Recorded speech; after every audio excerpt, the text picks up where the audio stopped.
Saudi Arabia imelaani kauli zilizotolewa na viongozi wa Israel juu ya uamuzi wake wa kiburi wa kupiga marufuku ziara za viongozi wa mataifa ya Kiarabu katika eneo la Palestina ama Israel.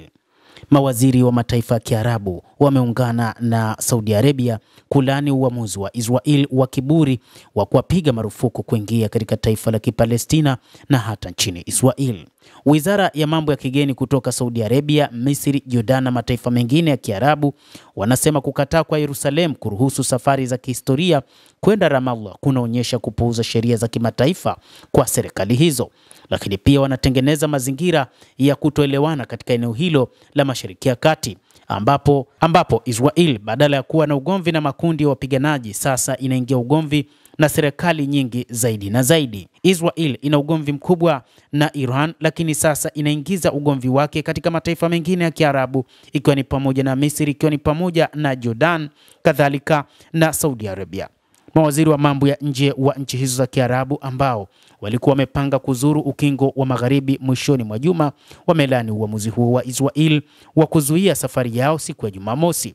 Mawaziri hao walisisitiza uamuzi wa Israel kupiga marufuku ziara za wajumbe huko Ramallah kukutana na rais wa Palestina Mahmoud Abbas.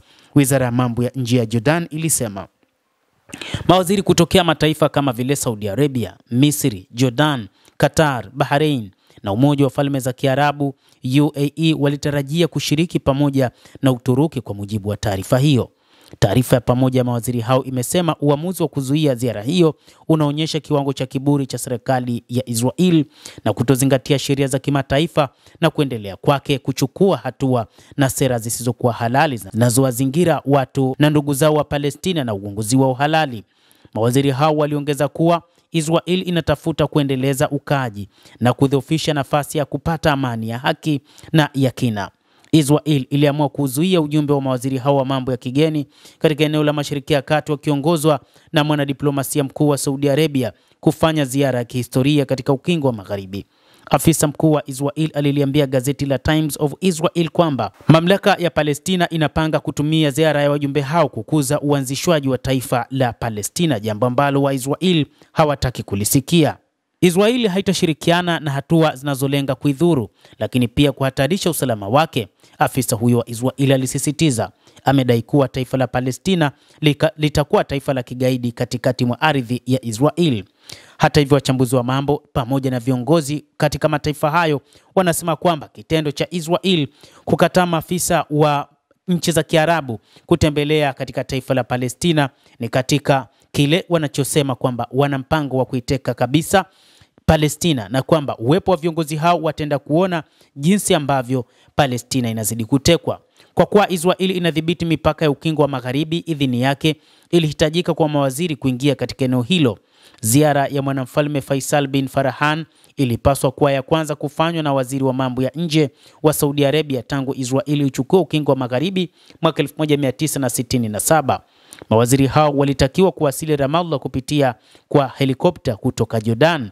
Chanzo kinachofahamu suala hilo kilisema marufuku ya Israel kuingia huenda ikaathiri zaidi uhusiano wa Israel na majirani zake wa Kiarabu ambao tayari umezorota kwa kiasi kikubwa tangu kuzuka kwa vita vya Gaza. Mwanamfalme wa Saudi Arabia Mohammed bin Salman aliunga mkono safari hiyo ambayo pia ilikusudiwa kuonyesha uungaji mkono kwa Palestina inayokaliwa, kulingana na tovuti ya habari ya Axios. Uamuzi wa Israel huenda ukawaweka mbali zaidi juhudi za kupata makubaliano ya kuhalalisha kati ya Yerusalemu na Riyadh. Maafisa wa Israel wamedai kuwa makubaliano yanawezekana na wamepuuza madai ya mara kwa mara ya Saudi Arabia kwamba haitotokea kutokuwepo kwa Israel kukubali kuunda njia kwa taifa la baadaye la Palestina. Endelea kuwa nasi mtazamaji, lakini usisahau kulike, usisahau kucomment, kadhalika na kusubscribe channel yetu hii. Utapata habari hizi kwa mapana hapa The World News. Mimi ni Adam Hussein.